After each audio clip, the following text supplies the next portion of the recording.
Welcome to part 2 of the Logical Fallacies lecture.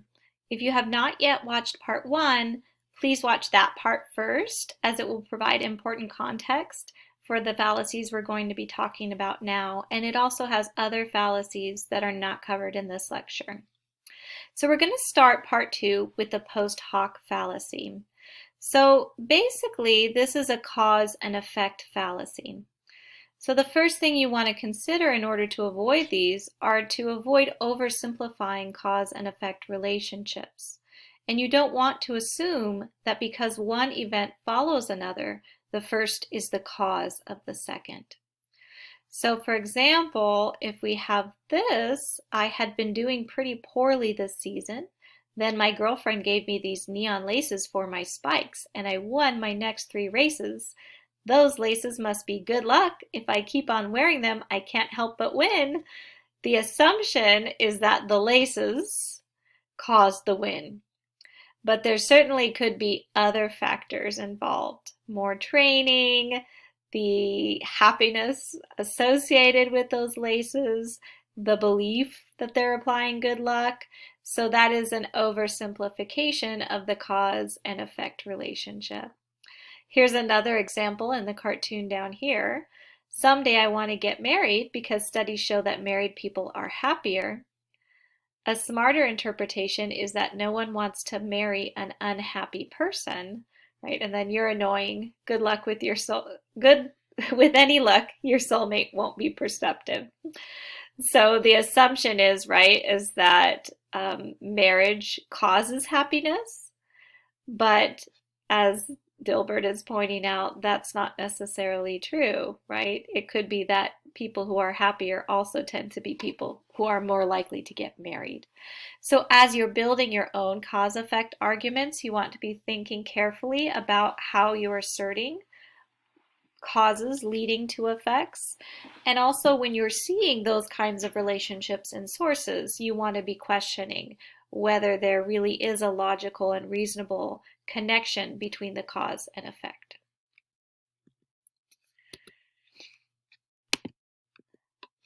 The next fallacy is the either-or fallacy. So this is a fallacy that tends to boil down to black and white, 2 choices, and it's unfair usually to suggest that there are only 2 alternatives when in fact there are more. Particularly for social issues, there are often a wide range of options and ideas. So in your own writing, be careful that you don't set up a false choice between a preferred option and one that is clearly unsatisfactory, right? So people tend to frame these as a good option, corn dogs, or a really, really bad option, die. So you really want to be careful that you are not making your option seem overly rosy by falsely showing that there's only one other terrible option. Here's another example. One effective solution to curbing illegal immigration would be to place a 24-hour patrol on our border with Mexico. While opponents of this idea argue that establishing such a patrol would be too costly, we can all agree that the border fence alone hasn't done enough to keep undocumented workers from entering Texas. So this example is giving really only 2 ways to work with undocumented immigration: a 24-hour patrol or a fence. Of course, there are a wide range of options in order to help with that particular problem. We could work on immigration laws to make them easier for people to work with.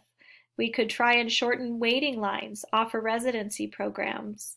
There are a bunch of different things you could do. You could do a combination of patrols and fences, right? So the idea that you are just having one or the other is a fallacy, because in reality, there are more options. Hasty generalization is very similar to the insufficient evidence fallacy that we mentioned earlier, jumping to conclusions based on too few examples, and it often contributes to stereotyping. So if I say I smoke and I don't have cancer, therefore smoking does not lead to cancer, right? Just having one example is not enough to make a conclusion. So you want to be very careful that when you are introducing evidence that you have more than one example to support a claim in order to make it convincing. Using authority instead of evidence is another fallacy. So in this case, it is a person who is relying on personal authority rather than evidence to prove an argument.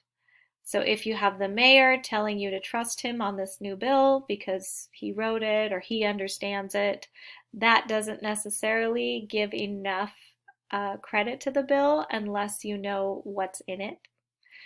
The saleswoman wants to sell you the more expensive item because she knows about the product, right? And my favorite one, right, the trust me, I'm a doctor.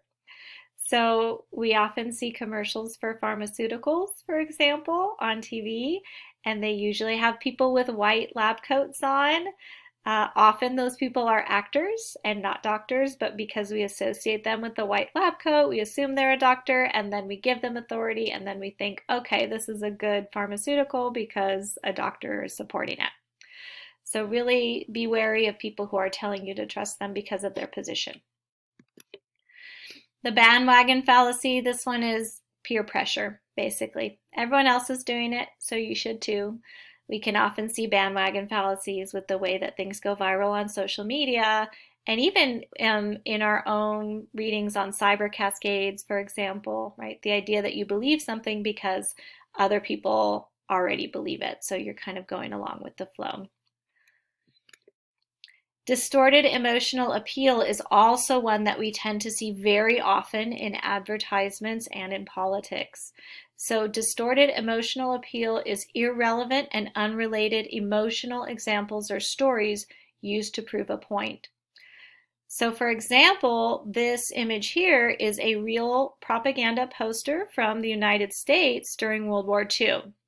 And the idea is that people will invest in war bonds, so contribute money to the US war effort.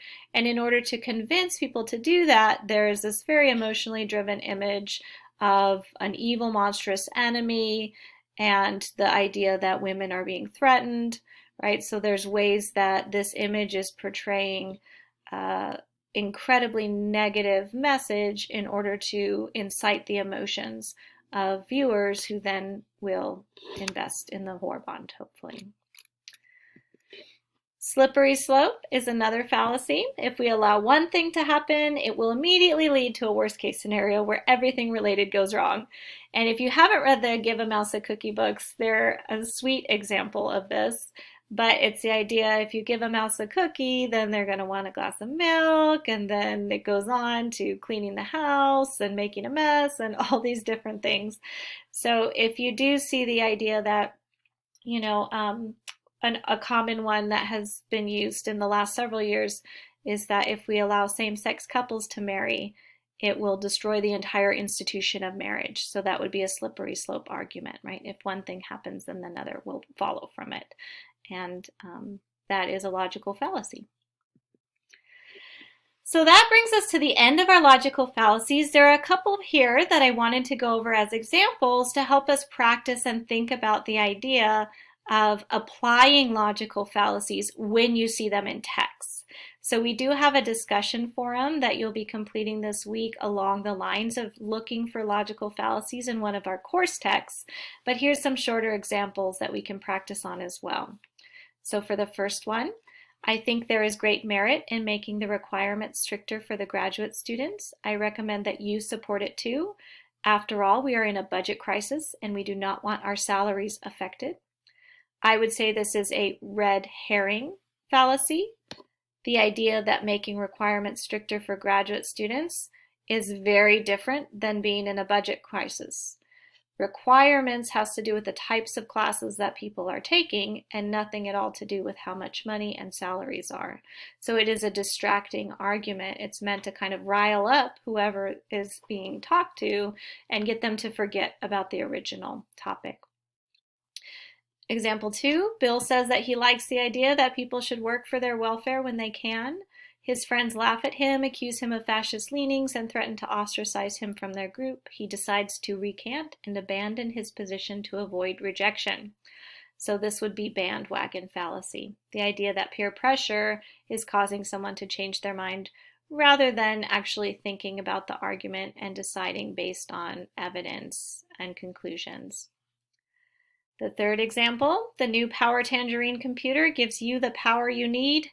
If you buy one, people will envy your power. They will look up to you and wish they were just like you. You will know the true joy of power, tangerine power. I love this example because it says power so many times. This is a distorted emotional appeal. And another thing you can think about when you're looking for distorted emotional appeal is you can look for pathos in language, with perspectives and argument talks about. You can also look for types of proof, and if you're seeing motivational proof, and if you're seeing value proof, those are ways that you can help find this kind of fallacy as well. So it's very handy to be able to understand the types of proof because logical fallacies are problems with the types of proof. So if you can use those questions for validity that perspectives and argument provided when we read about types of proof, it's often a good way to find logical fallacies. So this is the end of our logical fallacy lecture, and I look forward to talking about logical fallacies more with you in class.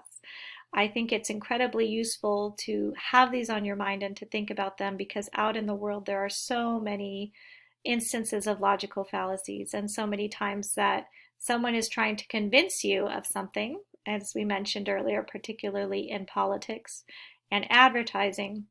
And if you're able to understand these fallacies, you can question those claims when they're not based on good evidence.